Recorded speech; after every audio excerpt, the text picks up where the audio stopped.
मित्रांनो नमस्कार. आज दिनांक 19 एप्रिल 2026 स्मशानभूमीमधील हे दृश्य आहे. दर रविवारी 6:30 ते 7:30पर्यंत मी येत असतो, इथे स्वच्छता करत असतो. आज महादेवाच्या समोरील हा परिसर मी स्वच्छ केला आणि जिथे लोक बसतात तिथला परिसर स्वच्छ केला आणि तो परिसर स्वच्छ करता करता एक गांजील माशीही चावली मला, परंतु त्याचं मला काही दुःख नाही आहे मित्रांनो. थोडा वेळ त्रास झाला. या ठिकाणी स्मशानभूमीमध्ये ब्युटिफिकेशन सुरू आहे. सेवाधारी परिवारातील मंडळी येतात, स्वच्छता करतात, कचरा जाळतात. नगर परिषदेकडून भिंती रंगवण्याचं कार्य सुरू आहे, बाउंड्री वॉल, आणि हा परिसर काही महिन्यानंतर स्वच्छ सुंदर होणार आहे. आतील हा परिसर मी तुम्हाला दाखवत आहे.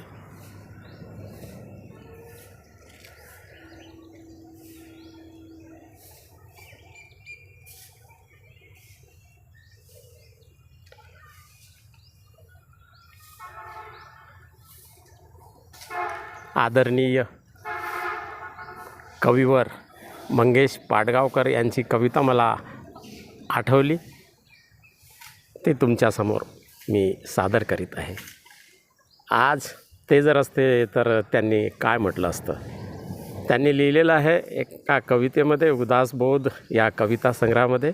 ते म्हणतात, माणसे खपाट खंगलेली, आतून आतून भंगलेली, अदृश्य दहशतीने तंगलेली, आधार पाहिजे. कसला आधार?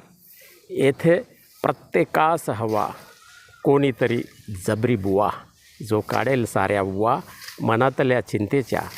आपण लढायचं नाही, आपण भिडायचं नाही आयुष्याला. कणा झिजून गेला पार, शिरजोरी पुढे सर्व लाचार. बुवा नाम जपाचा उच्चार नशा देई.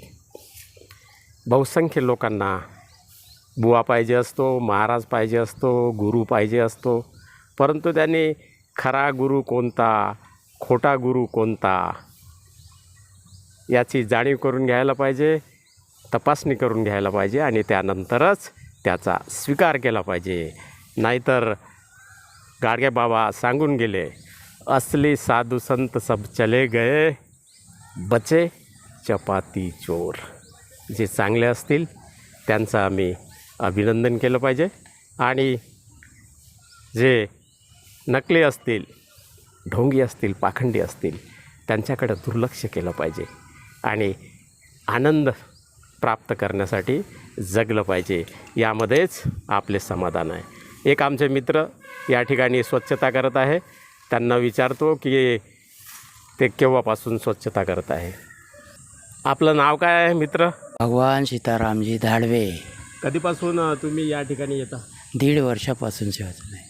1.5 वर्षापासून? हो, पासून सेवा चालू आहे. 1.5 वर्षापासून चालू आहे का? आधी काय काम करायचे? काही नाही, आता घरचेच काम चालू राहत होते. त्यातनी सेवा देण्याची इच्छा झाली इकडे, हां, त्यामुळे इकडे वळलो. दर दर रविवारी दर रविवारला येतो आम्ही. दर रविवारी येता? दर रविवारला. आणि ही सेवा देऊन तुम्हाला कसं वाटते? आनंद वाटते, खूप आनंद वाटते. हां, त्याच्यामुळे घरच्याही कामातनी प्रगती झालेली आहे. कामातनी आळसपणा दूर होऊन जाते ना, हो हो हो, सक्रिय होते माणूस. सक्रिय होते माणूस. बरं बरं. आणि मग इतर दिवशी काय करता? इतर दिवशी व्यवसाय, आता घरची साफसफाई येते, जास्त कामात उतलेलं राहते.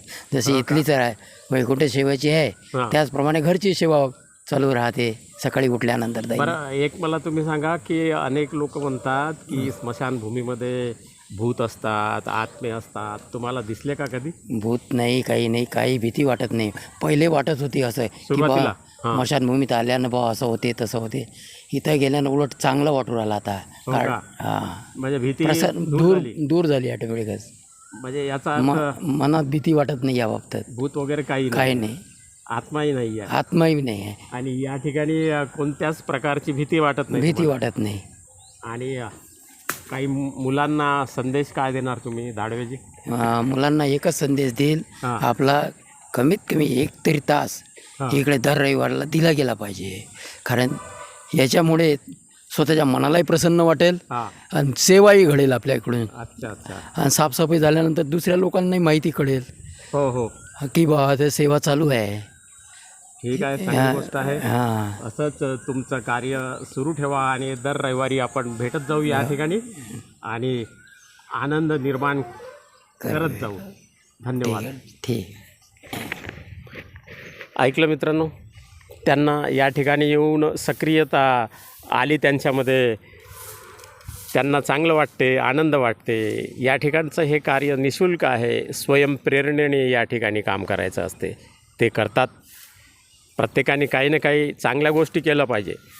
सामान्य गोष्टी तर कोणी करतात, स्वतःसाठी तर सारेच जगतात मित्रांनो, पण समाजासाठी थोडंफार जर आपण जगलो, निश्चितच आपल्या जीवनामध्ये सकारात्मक बदल झाल्याशिवाय राहत नाही. म्हणूनच म्हटलेलं आहे मित्रांनो, जीना यहाँ मरना यहाँ, इसके सिवाय जाना कहाँ. सफलता हासिल करने वाले कोई अलग काम नहीं करते हैं, वो उसी काम को अलग अंदाज से करते हैं. भजन करो, पूजन करो, कीर्तन करो भरपूर, जब तक मन में शांती नहीं है मुक्ती बहुत ही दूर, असं म्हटलेलं आहे. म्हणून आम्ही काही ना काही थोडंसं वेगळं करण्याचा प्रयत्न केला पाहिजे. त्यामुळे आपल्या मनाला शांती मिळते आणि चांगली झोप लागते. बस एवढंच मला सांगायचं आहे. हा व्हिडिओ जर आवडला तर माझ्या चॅनलला सबस्क्राईब करा, लाईक करा, शेअर करा आणि काहीतरी नवीन कार्य करा. धन्यवाद.